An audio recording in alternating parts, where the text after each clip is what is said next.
Bonjour, programme de terminale sciences, limite continuité, exercice 1.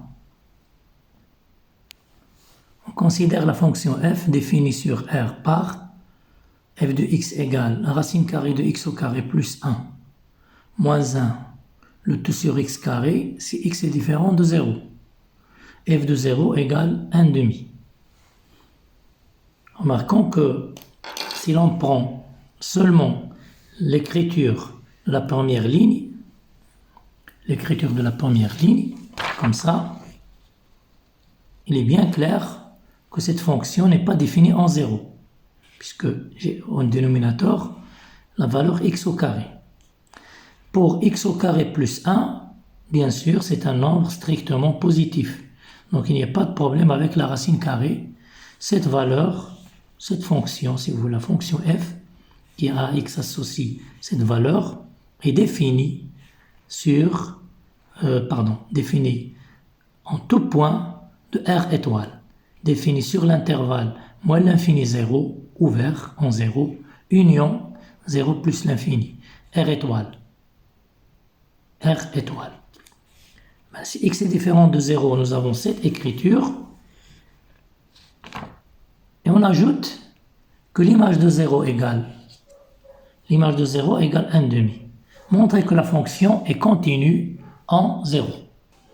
Rappelons d'abord la définition de la continuité.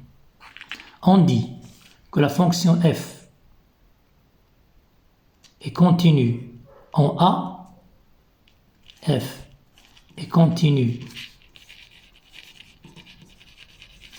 en A est un nombre réel, si la limite de f de x quand x tend vers A égale f de A. Quand x tend vers A, f de x tend vers f de A. Une explication graphique de cette définition. Bien sûr, les conditions, on doit travailler au voisinage de A dans un intervalle A moins R, A plus R, un intervalle de centre A, comme ça. A est au centre. Là, par exemple, je fais A moins 1, A plus 1, A moins 1 demi, A plus 1 demi, A moins 1 tiers, A moins 1 dixième, quelque chose comme ça. Un intervalle de centre A et de rayon R. On travaille au voisinage de A. Bien sûr, la valeur R ici, j'ai donné des valeurs 1 et 1 demi, sont des valeurs qu'on peut dire grandes par rapport à l'infiniment petit. Quand je parle de près de R tend vers 0, c'est un nombre positif, mais il est très proche de 0. Les 0,000, etc. Comme ça. 1 à la fin. Des nombres très petits. Donc je travaille ici, au voisinage de A. Voici la courbe, par exemple, une courbe de la courbe de la fonction, quelque chose comme ça. Alors la fonction est définie, elle doit être définie en A, et dans un voisinage de A, dans un intervalle ouvert de centre A. C'est nécessaire. Si elle n'est pas définie en A, ce n'est pas la peine de parler continuité. Alors lorsque x tend vers A, x est là, il est proche de A, f de x, il est proche de f de A. Alors lorsque x est très très proche de A, f de x est très très proche de A, qu'est-ce qui arrive ici? Alors il n'y aura pas de trou dans ce cas, comme ça. Il n'y aura pas de trou. Ben, si la limite, j'ai A ici, j'ai ici f de A, mais lorsque x tend vers A, la limite n'est pas f de A. Ben, parlons ici, je mets comme ça.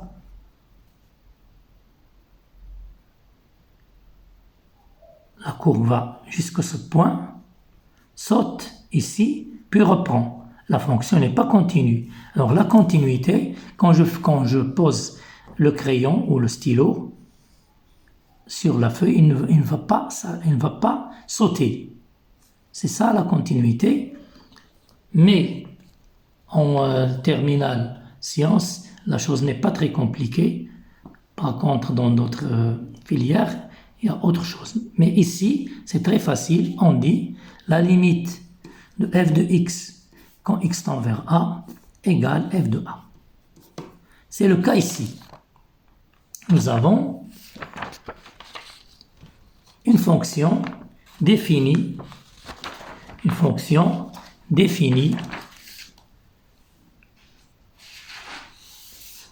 ici elle est définie sur R. Regardez bien ici, la fonction est définie sur R. Mais moi je m'intéresse au voisinage de 0. L'image de 0 égale 1 demi. L'image de 0 égale 1 demi. F de x égale cette valeur si x est différent de 0. Donc, nous avons f de 0. F de 0 égale 1 demi.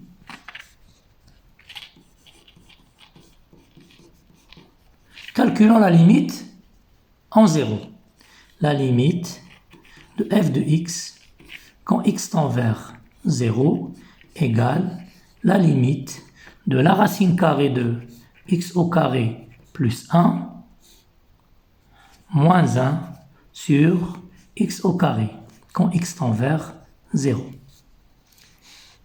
Si je remplace au numérateur et au dénominateur x par la valeur 0, j'obtiens racine de 0 plus 1. 1 moins 1 égale 0. 0 au dénominateur, on sait que c'est une forme indéterminée. Pas la peine de le mentionner. Pas la peine de chaque fois, quand on a une forme indéterminée, on le mentionne, nous avons une forme. C'est pas la peine. On travaille directement. S'il n'y avait pas de forme indéterminée, la question ne sera même pas posée. Alors, limite, x tend vers 0. Alors, dans ce cas, vous savez que quand vous avez des racines carrées, la méthode suivie, c'est le conjugué. Alors, racine carrée de x au carré plus 1, moins 1, facteur de racine carrée de x au carré plus 1,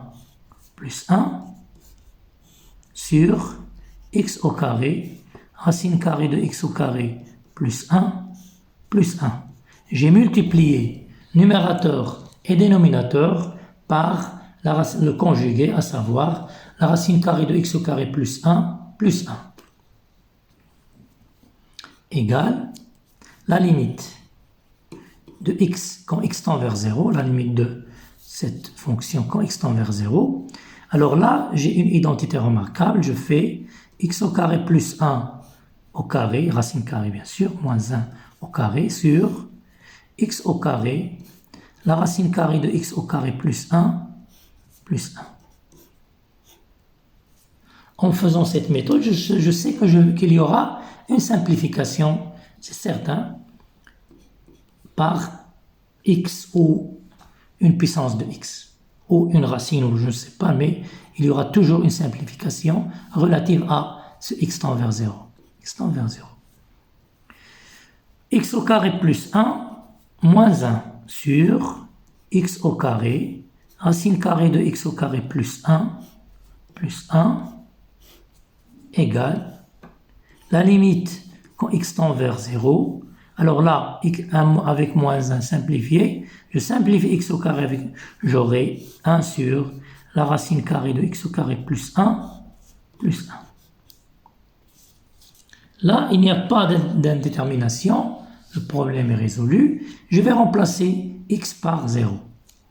Donc je fais 1 sur 0 plus 1, ça fait 1 sur 2. Et bien sûr, f de 0 égale 1 demi égale f de 0. La limite de f de x quand x tend vers 0 égale f de 0. F est donc continue en 0. Deuxième exercice. On considère la fonction f définie sur R par f de x égale la racine cubique de x au carré plus 1 moins 1 sur x carré si x est différent de 0. Et f de 0 égale b. Déterminer le nombre b pour que la fonction f soit continue en 0. Vous remarquez que c'est le même exercice en changeant, au lieu de la racine carrée, nous avons mis la racine cubique. Et là, au lieu de mettre la valeur, nous avons laissé une valeur inconnue qu'on doit trouver. f de 0 dans cet exercice est égal à b. Nous allons calculer la limite de f de x quand x tend vers 0 égale la limite quand x tend vers 0 de la racine cubique de x au carré plus 1 moins 1 sur x au carré. Au premier exercice, nous avons multiplié par le conjugué. Mais le conjugué, c'était pour les racines carrées, relatif à la racine carrée. Maintenant, nous avons la racine cubique. Rappelons que racine carrée de a plus racine carrée de b, facteur de racine carrée de a moins racine carrée de b, est égal à a moins b. Est égal à racine carrée de a au carré moins racine carrée de b au carré. C'est pour ça que j'appelle ce nombre le conjugué de ce nombre. Et ce nombre, le conjugué de ce nombre. Bien sûr, relativement à la racine carrée. Maintenant, nous avons la racine cubique. Racine cubique de a moins racine carrée cubique de b ou racine cubique de a plus racine cubique de b. Quelle relation? Qu'est-ce qu'on va faire? Alors là, nous avons utilisé une identité remarquable qui est a au carré moins b au carré égale a moins b facteur de a plus b. Pour la racine cubique, nous allons essayer l'autre identité remarquable, a puissance 3 moins b puissance égale a moins b facteur de a au carré plus ab plus b au carré. Au lieu d'avoir ici une puissance 3, je peux mettre x, comme ça, x moins y égale la racine cubique de x moins la racine cubique de y facteur de la racine cubique de x au carré plus la racine cubique de x multiplié par la racine cubique de y plus la racine cubique de y au carré. Et nous avons trouvé le conjugué relativement à la racine cubique. Donc nous allons dire cette valeur est le conjugué de ça et cette valeur est le conjugué de ça. Alors ici, dans l'exercice, nous avons la racine cubique de x au carré plus 1 moins 1.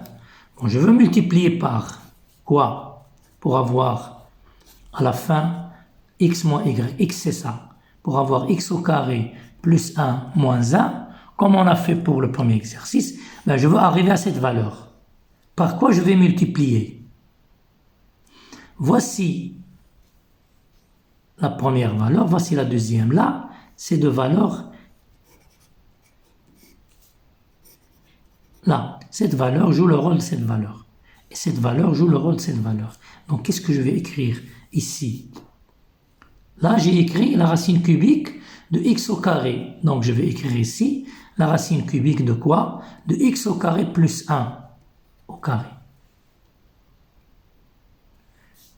Plus la racine cubique de ça multiplié par la racine cubique de 1, qui est 1 bien sûr, plus la racine cubique de 1 au carré, qui est égal à 1. Donc nous aurons racine cubique de x au carré plus 1 moins 1, facteur de racine cubique de x au carré plus 1 au carré. Je peux mettre le carré ici ou là, c'est la même chose, à l'intérieur ou à l'extérieur, plus la racine cubique de x au carré plus 1, plus 1.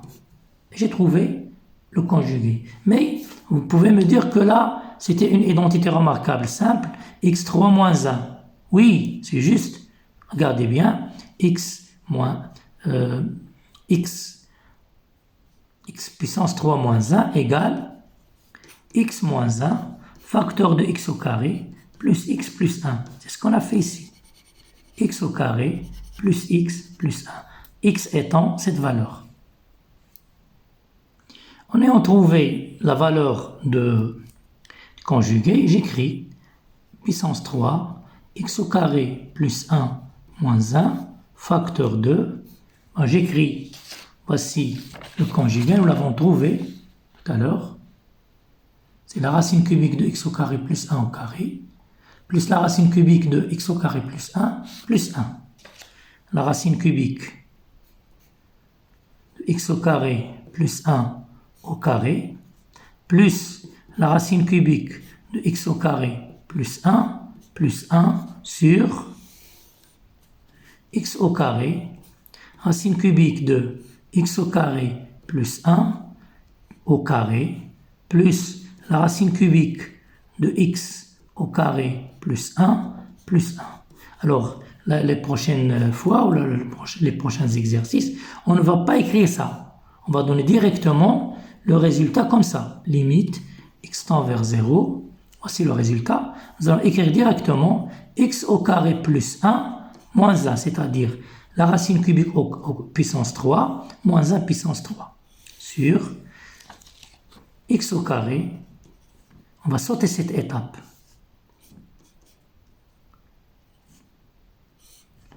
X au carré plus 1 au carré plus racine cubique de x au carré plus 1 plus 1. Alors là, je vais simplifier. 1 moins 1 égale 0. X au carré simplifié avec x au carré, ça donne limite x tend vers 0 de 1 sur la racine cubique de x au carré plus 1 au carré plus la racine cubique de x au carré plus 1 plus 1. Ce qui fait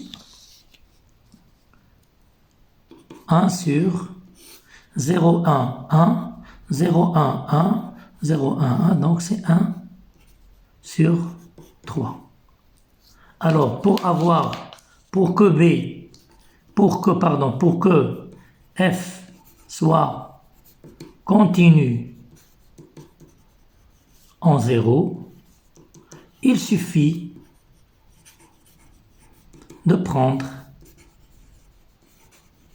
b égale 1 tiers pour avoir la limite de f de x quand x tend vers 0 égale f de 0. Donc il suffit ici de prendre b égale 1 tiers. Fin de séquence.